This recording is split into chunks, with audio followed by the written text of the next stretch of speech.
locked up there. So this is going to be, I feel like when you really look at this, see you soon, as we jump back into the game here for game number 2, is how can they get the pace set early on? It's funny because going back to the fact, too, this is an aggressive team that has not found a first blood yet. So with this lineup, it looks like they might want to go ahead and break that record right now. But so far for Falcons, Ap.Bren, they're spotting this one out.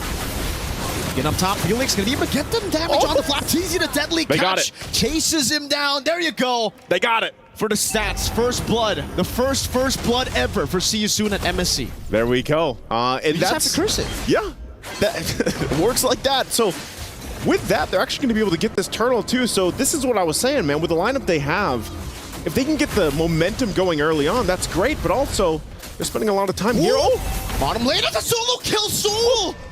It's a trade. That's why he picks the carry. He picks the carry, but he goes down in the exchange. But he just solo killed Bulletproof Marco. Hey, that's going to affect the KDA now of Bulletproof Marco. And, you know, maybe Soul was like, hey, this is why I locked in that carry. So he gets the kill there. But at the same time, you know, Super Marco gets one himself. And you can already see here, too, holding on to that real-world manipulation over here for Raw. A lot of attention here on that bottom side for See You Soon. If they can, you know, actually at this point, I feel like they can just leave Soul to his own. Yeah. The only thing Soul has to watch out for is when that flicker's not available because of the fact that Super Marco can play a little more aggressive, especially with now that he has that Zaman Force and playing around that. So really good start, I would say, for See You Soon this early on. Let Soul solo. I agree. Felix now trying to run away. The penalty zone locks him down. Cal-Teasy with the quad shadow 2 right into the shadow kill. The Petrify's still there, but Kyle has a few more quad shadows to use, and he will indeed utilize that to equalize on the board. It's 2-2. Okay, taking a look at the items here. First items not locked in just yet. But I'm assuming, yeah, this is, we saw this, I believe it was Cal-Teasy who did this before. He got the Skypiercer first on this Hayabusa, and that's what helped him snowball quickly. So for See You Soon, if they can figure out a way to stop that from happening, you know, keep Cal-Teasy in his tracks. That's one of the big answers they have to have early game. They've already got good control of these objectives early on, but the thing is it's ultimately even across the board economy-wise, and those first item pickups will start to happen for each of the members here on par. Now for See You Soon, like I said, if they don't want to have an issue with the objective fighting, Cal-Teasy again fighting Boxy. With all those stacks, still Primal Wrath gonna be used up by Boxy. I think he expected Falcons Ap.Bren to collapse even more, but now with a big resource burnt out, Boxy, no ultimate. He's still posturing up. He still wants some smoke. Ra walks him forward, goes for the terrifying penalty zone, lock him down straight into the quad shadow. Now is Boxy gonna be taken low. The hammer swings as Cal steals it away. The deadly catch just to disengage, but Super Marco continues this in the back line. The Furious time to catch Cal-Teasy with that Petrify to find a trade on the board. The Felix will be taken down as well, and Super Marco gets the double.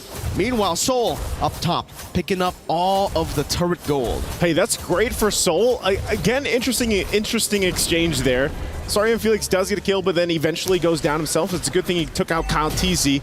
But this is part of the plan too. Give Soul that extra gold, but the same thing is now happening here on the bottom side. So that little advantage that they were able to get is diminished at this point. Also with Cal-Teasy taking that turtle, even it out, looks like they want to make a play. MP, deadly catch, bursting Ogwin down. Boxy just zoning Super Marco so that no one can really help him.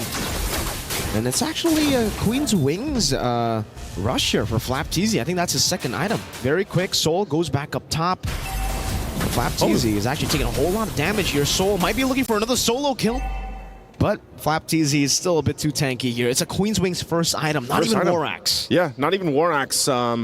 Just wants that sustainability. I guess it works well with the Body of Smith passive, you know, for Trizla.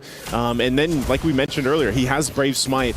So this looks like it's going to be a tier 1 down here for FCAP as they get that first turret of the game down on their side. They traded across map what we saw See You Soon do earlier. So now at this point, you see a transition here. And I guess we got our answer earlier too.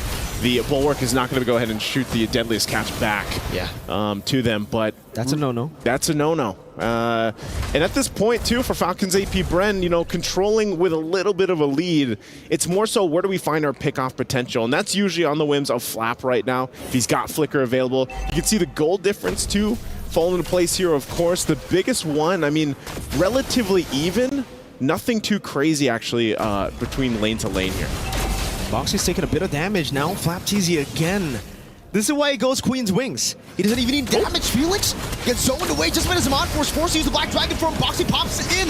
The Primal Wrath, but gets deleted. Penalty zoned by Flap. MP the King forced to use the Deadly Cat, now chased down as the RWM comes down. Felix jumps in back again with the Purify. The Petrify finding 3, but the Purify is right there. Now Ra gonna be caught in the Numenal Blast and the Shadow Kill. But he's still able to flicker out back to safety as Few just continues to walk them down. Not here, sir. You're gonna walk There to your you go. base. Yeah, getting walked down to the other side of the map as they pick up a free neutral objective. You will not recall here. You're going to have to walk. And actually, so MP the King goes back up. That's turtle secured here now for Falcons Ap.Bren. Looks like they're going to start on this turret too. Boxy jumps in.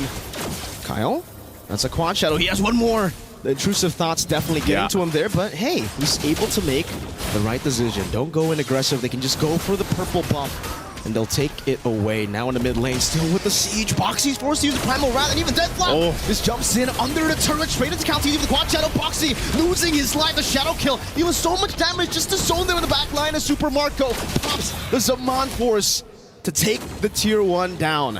They're doing so. Falcons Ap.Bren is doing such a good job at forcing that Primal's Wrath to be utilized or used first by Boxy, and then they follow through. Because again, when you look at the lineup, man, and the items that are falling into place for Falcons Ap.Bren, their power in team fighting is really showing the way they layer things on top of each other. The ultimates and even some of the skills. Super Marco, like we saw from Innocent yesterday, man, being very aggressive and upfront with this Harith pick. He's only died once in that exchange in the 1v1 against Soul earlier on, so I feel like now, as you get towards, you know, the next objective is this Lord, Seasoon has to be ready to unleash Soul. Earlier, we saw Ra take the real world manipulation.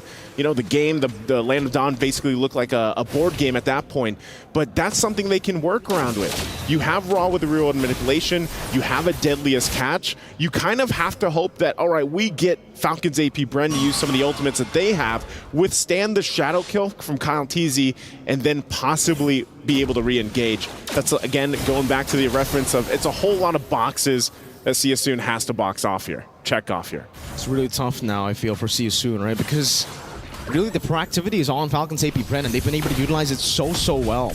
Invading the jungles constantly, even for MP and with a pick like the Bane.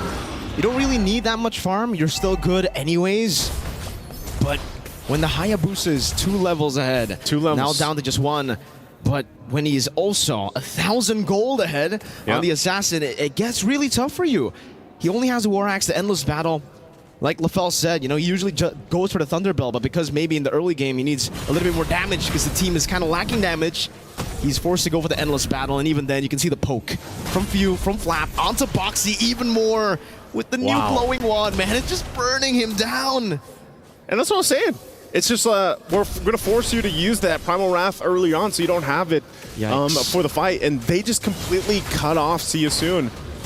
And look at this. The bulwark that Flap.TZ is alone on this Terizla, able to just kind of stand there and look down the eyes of Seasoon and trying to bait them into initiating, and they don't. So the Lord is already taken freely, and big power spikes coming in. A Holy Crystal for Super Marco, a BOD for Kyle TZ.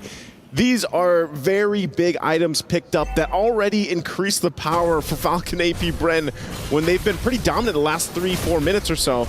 So they're now going to work on the tier 2 here. MP the King makes his way, but they're just shoved out again, being poked down simply by Few even. I think if it wasn't for Ra terrifying Flap, that would have been a force by Falcons Ap.Bren. Maybe they would have been able to force out all of the flickers, maybe the Black Dragon form as well defensively. So good job for Ra. He was able to disengage from that skirmish that Falcons Ap.Bren almost pushed on them, but the fact that they were able to take the Holy Defense down in the bottom lane without the Lord, and now they have another wave coming down, they're going to be able to bait out the Holy Defense from the mid lane too. And the second wave is coming down in the mid lane, so they might be able to do what they did in game number 1, Black Dragon form. Now by Felix, but he's gonna get gunned down from the sky, so taken out right as he drops down. Boxy pops in Primal Wrath, penalty zone Flap catches them under the real world manipulation. Soul gets a double, but Few does it as well, and it's Flap on top of it. It's Soul, the Soul member of Seasoon, up against 3, the flicker forward. Soul absolutely obliterated. This time 11 minutes for Falcons Ap.Bren. It looked like it would take a little bit longer, but Falcons Ap.Bren essentially finishes the game same amount of time.